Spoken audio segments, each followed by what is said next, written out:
18వ తారీఖున ఫిబ్రవరి 18వ తారీఖున కుమ్మెర గ్రామంలో మల్లన్న టెంపుల్ ఆ జాతర జరిగే సందర్భంలో ఆ ఊళ్ళో కొంత క్యూ లైన్లో నిలబెట్టడానికి సందర్భంగా కొబ్బరికాయలు కొనేదాని మీద కొంత ఘర్షణ జరిగి ఆ గణేష్ తర్వాత అక్కడ శ్రీనివాస్ రెడ్డి వీళ్ళిద్దరి మధ్య జరిగిన ఘర్షణలో వారి మీద వీరి మీద వారు కొట్టుకోవటం జరిగింది. ఆ సందర్భంగా నెత్తి పగిలి రక్తం గారి ఉన్నటువంటి శ్రీనివాస్ రెడ్డి పోలీస్ స్టేషన్కి వచ్చి ఒక కేసు పెట్టడం జరిగింది. దాని మీద కేసు కట్టడం జరిగింది. దాని తర్వాత మళ్ళీ గణేష్ తరపున కూడా వచ్చి కేసు పెట్టారు. బహిరంగంగా దెబ్బలు కనపడటం లేదు కానీ కొట్టారని చెప్పారు. దాన్ని నాన్ కాంగ్రెసిబుల్ కాబట్టి పర్మిషన్ తీసుకొని పెట్టడానికి టీడీలో పెట్టి తర్వాత కేసు పెడతానని చెప్పారు. తర్వాత వచ్చారు, ఆ కేసు కూడా పెట్టడం జరిగింది. ఆ కేసు పెట్టినప్పుడు స్పష్టంగా కొట్లాట్లో ఆయన భార్య పేరు కానీ ఆ భార్య పిల్ల చనిపోయిన పిల్ల పేరు కానీ ఆమె మీద కానీ కొట్టినట్టు కానీ నెట్టినట్టు కానీ అసలు ఎక్కడ రాయలేదు. 18వ తారీఖు వారు ఇచ్చినటువంటి కంప్లైంట్లు 19వ తారీఖు కుమ్మర గ్రామంలో అదే టెంపుల్లో కళ్యాణం చేసే కార్యక్రమంలో మన స్థానిక ఎమ్మెల్యే పెద్దలు రాజేష్ రెడ్డి గారు పాల్గొన్నారు. 18వ తారీఖు జరిగినటువంటి ఈ కొట్లాట తోపులాట గురించి కనీసం ఎమ్మెల్యే గారి దృష్టికి ఆ ఊళ్ళో అటు పక్కన కానీ ఇటు పక్కన కూడా చెప్పలేము. ఎందుకంటే జనరల్గా జాతరలు జరిగేటప్పుడు కొద్ది తోపులాట ఇవన్నీ జరుగుతుంది. అప్పుడు చేసేటప్పుడు కేసు పెట్టుకున్నారు కాబట్టి అంతవరకు అయిపోయింది. 19వ తారీఖు అక్కడ ఉన్నాడు. 20వ తారీఖు కూడా ఎమ్మెల్యే గారు ఇక్కడ అప్పటికి కూడా ఏం రాలేదు. 21వ తారీఖుకి ఆ గణేష్ భార్య కూతురు ఆమె హాస్పిటల్ తీసుకుని వెళ్ళారట. పొద్దున్నే డాక్టర్ చెప్పి ఆ అమ్మాయికి మెడికల్ లీగల్ కేసు పెట్టి పోస్ట్ మార్టం చేస్తామంటే ఉందని చెప్పి తీసుకెళ్తామని బయటకు వచ్చి మళ్ళీ అదే రోజు సాయంత్రం 21వ తారీఖున మళ్ళీ ఒక కంప్లైంట్స్ పోలీసుల దగ్గర తీసుకుపోయారు. 18వ తారీఖు జరిగినటువంటి గొడవలోనే ఆ కొట్లాట్లో దెబ్బల వల్ల ఈ అమ్మాయి చనిపోయింది. ఆ అమ్మాయిని తనటమో కింద పడేయటమో ఆ దెబ్బల వల్లే చనిపోయిందని ఒక కంప్లైంట్ ఇచ్చారు. అదే 18వ తారీఖు ఇచ్చిన కంప్లైంట్లో అమ్మాయి ఉన్నట్టు కానీ కొట్టినట్టు కానీ కింద పడ్డట్టు కానీ తన్నినట్టు కానీ ఏ రకమైంది ఇవ్వలేదు. 21వ తారీఖున ఈ రకమైన కంప్లైంట్ ఇచ్చారు. ఆ కంప్లైంట్ మీద కేసు పెట్టడం జరిగింది. 307 అటెంప్ట్ మర్డర్ కేసు. అదే రకంగా వాళ్ళు ఆ అమ్మాయి ఎస్సీ అని చెప్పారు. ఎస్సీ అంటే ఎస్సీ అట్రాసిటీ కేసు కూడా పెట్టారు. ఇది ఇలా ఉంటే దీని మీద ఎంక్వైరీ చేస్తూ ఎస్సీ అట్రాసిటీ కేసులో కేసు పెట్టగానే కొంత బడ్జెట్ ఇమీడియట్ రిలీజ్ చేసి ఇస్తారు. విక్టిమ్స్కి డబ్బులు ఇస్తారు. ఆ డబ్బులు ఇవ్వాలంటే వాళ్ళు ఎస్సీ అనేటటువంటి కన్ఫర్మేషన్ కావాలి కాబట్టి ఎస్సీ సర్టిఫికేట్ కానీ దానికి ఆధార్ కార్డు కానీ లేకపోతే దానికి సంబంధించిన ఏదైనా ఇవ్వాలని అడిగితే రెవెన్యూ డిపార్ట్మెంట్ నుంచి కలెక్టర్ దగ్గర ఇస్తారు నుంచి అవి ఇవ్వలేకపోతే దాన్ని ఎంక్వైరీ చేసేటటువంటి కార్యక్రమం జరిగితే ఈ అమ్మాయిది మమతాబాద్ అని పరిగి అసెంబ్లీలో ఉంటుంది. ఇంతకుముందు నేను అక్కడ కూడా ఎంపీ. దాని పక్కనే ఆ విలేజ్ పేరు సంగారపల్లి విలేజ్. ఈ అమ్మాయిది అక్కడని అక్కడ ఎంఆర్ఓ వాళ్ళందరితో మాట్లాడ ఆ సర్టిఫికేట్ తెస్తే డబ్బులు ఇవ్వాలనే ఉద్దేశంతో ప్రయత్నం చేసిన సందర్భంలో అమ్మాయి ఎస్సీ కాదు బీసీఏ అనేటటువంటి అక్కడ సర్టిఫికేట్ కూడా తీసుకొచ్చి ఇవ్వటం ఉందని. ఇక్కడ రెండు విషయాలు, ఒకటేమో దెబ్బలు తగిలి అనేది 18వ తారీఖున కేసు పెట్టలేదు, 21వ తారీఖున పెట్టారు, మళ్ళీ ఎస్సీ అని పెట్టారు. ఆ దెబ్బలు కరెక్ట్ కాదని, ఈ క్యాస్ట్ సర్టిఫికేట్ కాదని ఉంది. అయితే ఈ అమ్మాయిని మామూలుగా మెడికల్ సర్టిఫికేట్ ముందు చేసినప్పుడు డాక్టర్ దగ్గర నుంచి ఎక్స్టర్నల్ ఇంజరీస్ ఏమీ లేవని ఇచ్చారు. కానీ పోస్ట్ మార్టం చేసినప్పుడు విశ్రామన్నీ తీసుకుంటారు. టెస్ట్ అవి 2-3 రోజుల్లో వస్తాయి. దాన్ని బట్టి కూడా మేము ఇంకో కేసు అవసరం అయితే పెడతామని చెప్పి పోలీసులు చెప్పారు. ఇది మొత్తం జరిగేటప్పుడు నేను ఢిల్లీలో SC ST parliamentary committee member నేను, అంటే మొత్తం రాజ్యాంగం ప్రకారం వేసిన కమిటీ. ఆ కమిటీలో నేను 1991 ఎంపీ ఉన్నప్పుడు ఉన్నాను, 1998లో ఉన్నాను, ఇప్పుడు కూడా ఆ కమిటీలో ఉన్నాను. ఆ కమిటీ మీటింగ్లో అక్కడ ఉన్నప్పుడే ఇక్కడ నేను ఎస్పీతోని కలెక్టర్తోని డిఎస్పీతో మాట్లాడాను. అదే సందర్భంలో తీర్మానవరాల గారు డిఎస్పీ దగ్గరకు వచ్చినప్పుడు డిఎస్పీ గారితో మాట్లాడాను, తీర్మానవరాల గారితో కూడా మాట్లాడాను. అన్న ఒకవేళ ఈ అమ్మాయి దెబ్బల వల్ల చనిపోయిన, ఈ అమ్మాయి ఎస్సీకి సంబంధించిన అమ్మాయి కుల వివక్షతో జరిగిన దీని మీద పెద్ద ఎత్తున కేసు పెట్టమని నేను డీజీపీకి చెప్పాను, ఎస్పీకి చెప్పాను, డిఎస్పీ కూడా చెప్పాను, మీకు కూడా చెప్తున్నాను. మీరు తప్పనిసరిగా దీని మీద మీ పోరాటం మీరు రావటానికి కూడా మేము ఒప్పుకుంటున్నామని చెప్పారు. కానీ ఇవాళ ఏం చెప్తున్నాను, మీరు వచ్చింది తప్పు కాదు. మీరు వచ్చిన తర్వాత ఇక్కడ ఈ అమ్మాయి క్యాన్సెంట్ తెలిసిన తర్వాత ఈ అమ్మాయికి అసలు ఆ కొట్లాట్లో దెబ్బలగలేదని తెలిసిన తర్వాత ఆ అమ్మాయి 7 నెలలకే పుట్టిందని మెడికల్ సర్టిఫికేట్ ఉంది. అమ్మాయి పుట్టిన వెంటనే హాస్పిటల్లో ఎక్కడో మొదటి హాస్పిటల్లో ఉండే రిఫరెన్స్ మళ్ళీ ఈలోపర్ హాస్పిటల్లో కూడా రిఫర్ చేస్తే అక్కడ కూడా ఉంది. ఎక్కడ కూడా ఆమె హెల్త్ అప్పటి నుంచి నిలకడగలేదు. ఇవాళ గ్రామంలో కూడా ఏం చెప్తున్నారు, మామూలుగా ధూళి చలి అన్నీ ఉండి అటువంటి ప్రాంతంలో తిరగటం వల్ల అసలు లంచే అప్పుడే పనిచేయటం లేదు, దానివల్ల ఆరోగ్యం దెబ్బతిని చనిపోయి ఉండొచ్చు అనేది వాళ్ళు చెప్తున్నారు. ఏ రకంగా చనిపోయినా కొట్లాట్లో సరిపోలేదని చెప్పడానికి ఆ అమ్మాయి తల్లి ఆమె వీడియో ఒకటి ఉందా జరిగింది, ఇప్పుడే నేను వచ్చానని చెప్తాను. ఆమె కొట్లాటప్పుడు అక్కడ లేదని, అదే కాకుండా కేసులు కూడా రాయలేదు. నేనేమంటున్నాను, పొరపాటు జరిగిందా జరగలేదా, ఇప్పుడు దాకా జరిగినటువంటి ఎంక్వైరీలో పోలీసుల రిపోర్ట్ ప్రకారం నెంబర్ 1 కొట్లాట్లో ఈ అమ్మాయి లేదు, ఆ అమ్మాయికి దెబ్బతగలేదు, ఏమికంతా నెల తక్కువగా కొట్టడం 1.4 ఏదో ఆ కేజీ వెయిట్ ఉందని చెప్పారు. సరైన వెయిట్ లేకపోవటం, అప్పటి నుంచి లంగ్స్ కానీ అప్పటి నుంచే వేరే ఇతర దెబ్బలతో బాధపడుతుంది, దాని మీద చనిపోయిందని దాని మీద. ఇంకోటి కూడా ఈ మధ్యలో అమ్మాయి డాక్టర్ దగ్గరికి పోయినప్పుడు మా భర్త నన్ను తన్నాడు, మా కడుపులో బిడ్డకి దెబ్బ తగిలింది చూడండి అని చెప్పి రికార్డెడ్గా ఉంది. ఇప్పుడు మేము చెప్పేది కాదు, హాస్పిటల్ రికార్డు తెప్పించారు. అసలే 7 నెలలు, మళ్ళీ ఇది ఒక తన్నుడు. దీని వీటన్నింటి కలపడం వల్ల ఆమె చనిపోయి ఉండొచ్చు. చనిపోవటం మంచిదని నేను చెప్తున్నాను. చనిపోవటం కొట్టడం వల్ల కానీ ఇంకో రకంగా కానీ దీనికి సంబంధం లేదని చెప్తున్నాను. అది కూడా నేనేదో ఊరికనే వచ్చి రాజకీయ పార్టీల తరఫున మాట్లాడుతున్నాను. నేను ఇప్పుడు కూడా చెప్తున్నాను, కాంగ్రెస్ పార్టీ తరఫున కానీ లేకపోతే బీఆర్ఎస్ బీజేపీ తరఫున, నేను దళితుల తరఫున బాధితుల తరఫున మాట్లాడుతున్నాను. మీకు ఇంకొక విషయం చెప్తున్నాను. ఈ మధ్య కాలంలో హర్యానాలో ఒక ఐపీఎస్ హెచ్సి ఆఫీసరు అవమానాన్ని భరించలేక సూసైడ్ చేసుకున్నాడు. రాత్రి 3 పేజీలు లెటర్ రాశారు.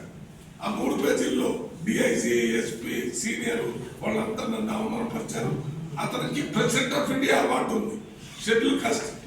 అక్కడ చనిపోయిన తర్వాత నేను స్టేట్మెంట్ ఇచ్చి ఇట్లా తాగకూడదు, నువ్వు తాగటం వల్ల నష్టం. అందుకని దీని మీద ఇటువంటి సమస్యల మీద ఒక SC ST BC minority economically weaker section education society అని ఒకటి రిజిస్టర్ చేస్తానని ఆ రోజు స్టేట్మెంట్ ఇచ్చి రిజిస్టర్ చేసి ఇప్పుడు హెడ్ ఆఫీస్ ఇక్కడ పెట్టి ఢిల్లీలో కూడా పెట్టాను. నా ఇంటికే ఆ బోర్డు పెట్టాను. నిన్న ఈ మధ్య రాజస్థాన్లో ఒక ఎస్సీ అమ్మాయిని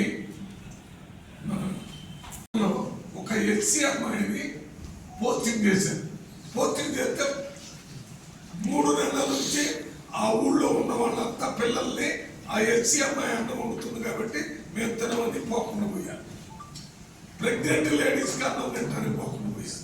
లాక్టేటింగ్ మదర్స్ అంటే పాలించేవాళ్ళు కూడా వస్తుంది. కారణం ఏంటంటే అమ్మాయి ఎస్సీ. అది పేపర్లో టీవీలో వస్తుంది. ఈ ఇష్యూని కూడా ఆ హర్యానా ఇష్యూని కూడా ప్రైమ్ మినిస్టర్ రిప్రజెంట్ చేశాము. ఎంపీగా సొసైటీ ప్రెసిడెంట్గా హోమ్ మినిస్టర్ ఆఫ్ ఇండియాగా చేశాము.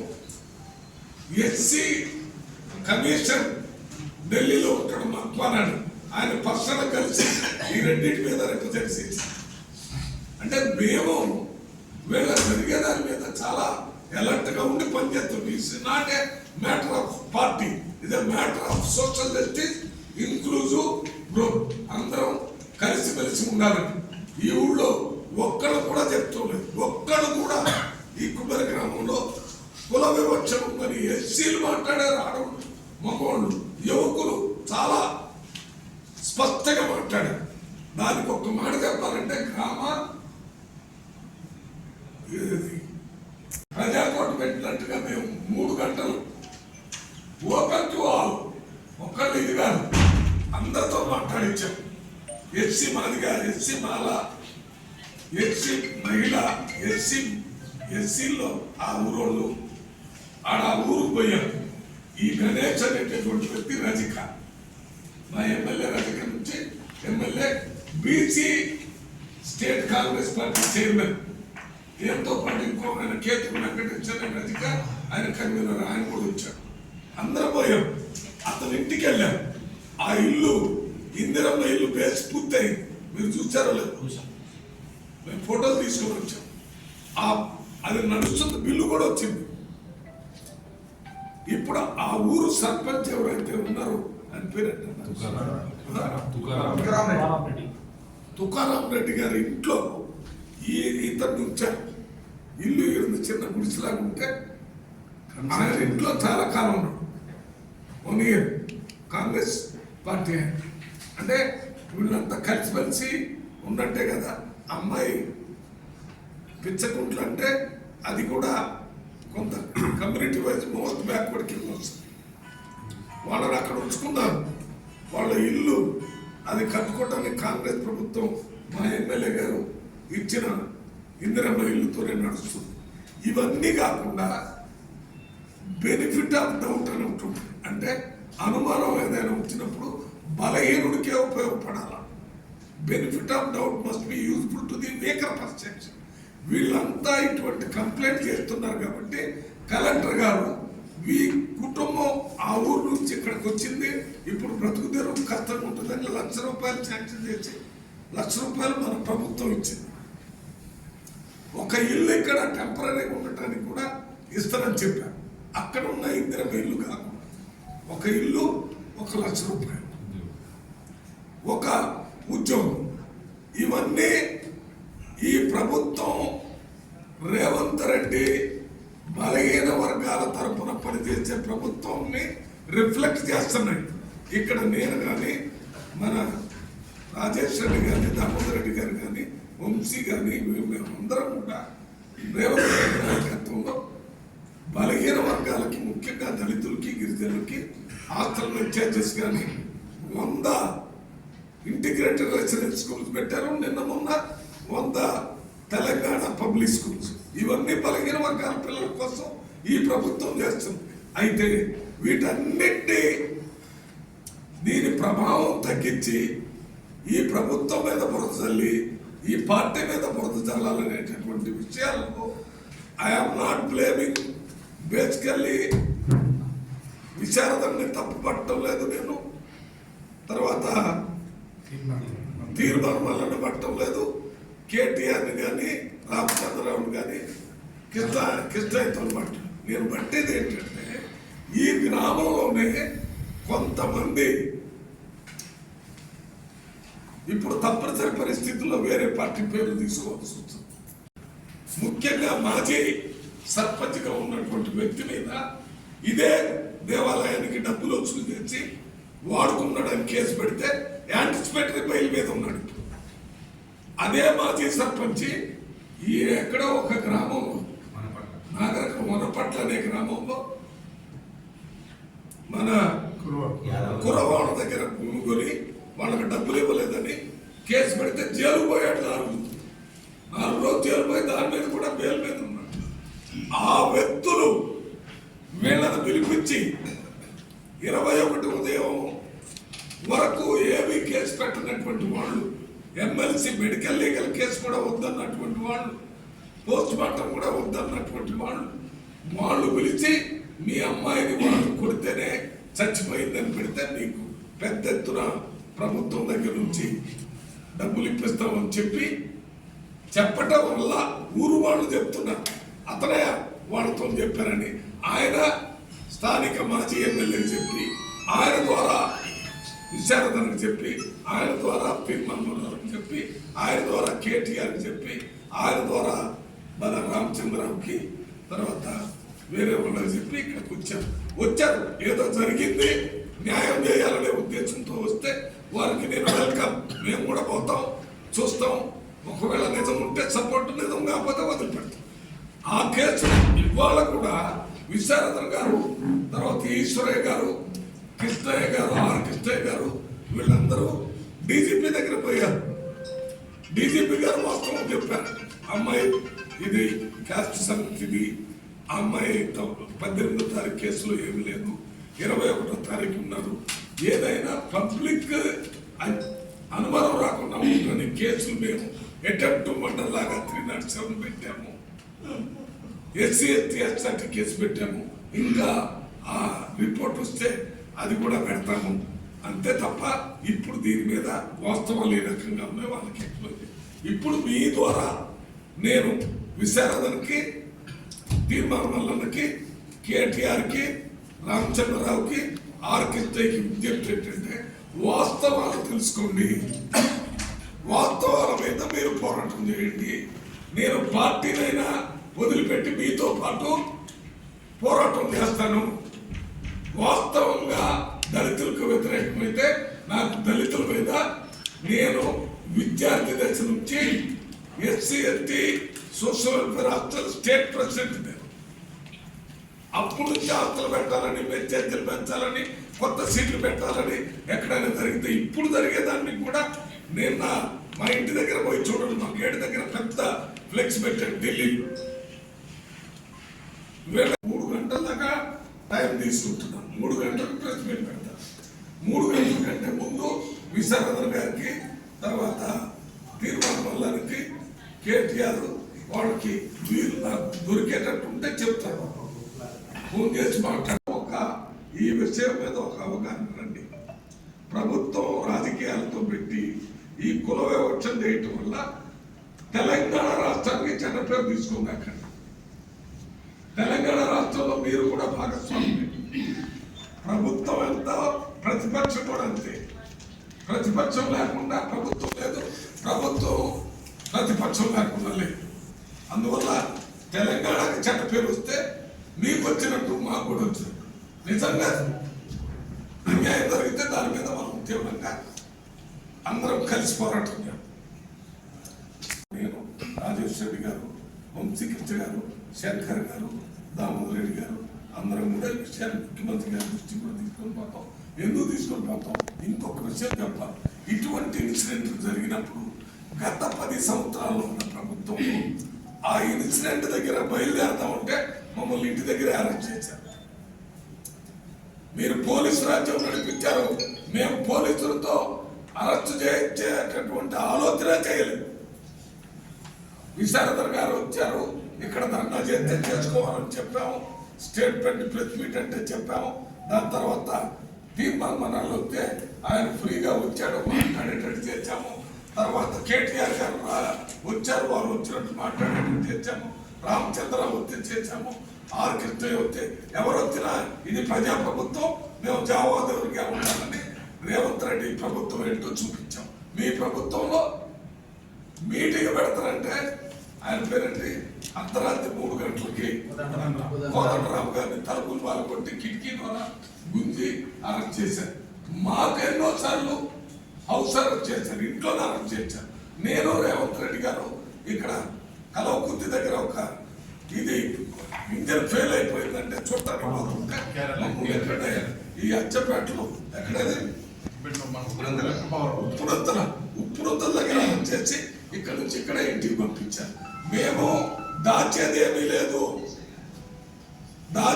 లేదు, వాస్తవాలు ప్రజల ముందు పెడతాము. అందరూ చూసుకోవచ్చు అని చెప్పాము. చూసుకున్న తర్వాత కూడా మీరు ఇంకా ఈ ప్రభుత్వాన్ని మదనం చేయాలనేటటువంటి కార్యక్రమం చేస్తే వాస్తవాలు ప్రజలు గమనిస్తారు, వాస్తవాలు ప్రజలు చెప్పాలనే ఉద్దేశంతో ఇది చెప్పాను. ఇంకోటి, ఏ రకమైనటువంటి చర్చకైనా నేను సిద్ధం. ఇక్కడ నాగర్ కర్నూలు హెడ్ క్వార్టర్ కానీ, లేకపోతే కుమ్మెర గ్రామంలో కానీ, లేకపోతే హైదరాబాద్లో కానీ మీరు ఎక్కడ పిలిస్తే అక్కడికి వచ్చి మొత్తం నేను మన ఎమ్మెల్యే అందరం మీకు చెప్తాం. దీంట్లో తప్పేమో జరిగితే మేము ఏ రకమైన శిక్ష ఇచ్చినా తీసుకోవడానికి రెడీ పారిపోవటం లేదు. మీరు కూడా వచ్చినందుకు తప్పు పట్టడం లేదు. మీరు ఇక్కడ ఏదో తప్పు జరిగిందని ఎవరో తప్పుదోవ పట్టించారు. ఆ తప్పుదోవ పట్టించిన వాళ్ళని, తప్పుడు మాట విన్న వాళ్ళని అవన్నీ ఇన్వెస్టిగేషన్ లో బయటకు వచ్చేటట్టు చేయాలని మేము ప్రభుత్వం దృష్టికి తీసుకుంటాం.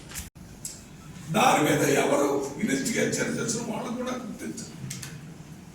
ఎంత పెద్ద నష్టం బీబీసీలో వార్త, ప్రపంచంలో తెలంగాణలో ఈ రకంగా అన్యాయం జరిగిందని బీబీసీలో వచ్చిందంటే మీరు ఎంత అన్యాయం చేస్తున్నారు. ఒక్క తెలంగాణ రాష్ట్రానికి కాదు, భారతదేశానికే నష్టం తీసుకుని వస్తున్నారు. మన రాజ్యాంగం 76 సంవత్సరాలు ఇప్పుడిప్పుడే ప్రజలు కలిసిమెలిసి బతుకుతున్నారు. ఒక్కడు కూడా మాట్లాడలేదు. ఆ ఊళ్ళో మీరు ఎవరైనా పోయి అడిగారా? ప్రజలు అడగాలి కదా ఎక్కడ ఏం జరిగిందనేది. ఒక్కళ్ళు అడగకుండా చేశారు. ఇప్పటికైనా వచ్చి అడగండి, లేకపోతే మేము చెప్పేది నమ్మండి. మాకు ప్రూఫ్ విత్ సర్టిఫికేట్స్ పోలీస్ దగ్గర, రెవెన్యూ దగ్గర, మా దగ్గర అన్ని రకాల ప్రూఫ్. ఈ ప్రూఫ్ చూసి వినాలి. నేను వాళ్ళకి చెప్పడానికి కూడా ప్రయత్నం చేస్తాను.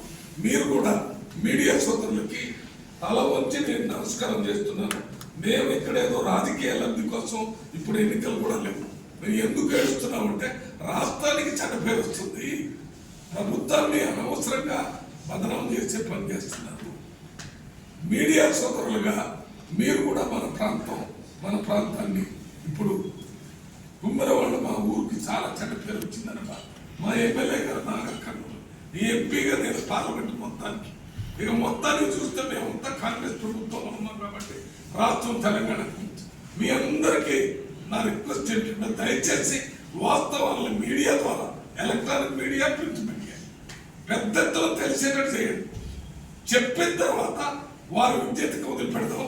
వారు ఇంకేదైనా మాట్లాడితే తర్వాత మేము పోరాటం చేయడానికి సిద్ధంగా కనీసం ఎవరు కూడా ఉన్నాయి, గతంలో పోరాటం చేసిన నాయకులు ఉన్నారు. సార్ మీరు పార్లమెంట్ కాన్స్టిట్యూన్సీ మీరు కానీ ఇంకొకరు కానీ ఒక స్టేట్మెంట్ ఇవ్వలేదు, వాళ్ళ తరఫున మాట్లాడలేదు సార్. కనుక వీళ్ళు ఏంటంటే వీళ్ళు ఏదో చేస్తుందంటే మాట్లాడలేదు అభియోగం దేవుడు ఉంది. కమిటీలో కానీ ప్రతిరోజు మీటింగ్ లో మాట్లాడాను. ఆయన తీర్మానాలతో ఇక్కడే మాట్లాడాను. అది మీడియాలో వచ్చింది. మీరు రెండోసారి మళ్ళీ ఒకటి పంపించారు. ఇంకోటి ఏంటంటే ఇవాళ సర్పంచ్ వచ్చాడు, ఇవాళ సర్టిఫికేట్ వచ్చింది. ఊరికే తెలుసు మాకు. ఊరికే చెప్తే ప్రజల్లో మళ్ళీ ఎక్కువ కారణం.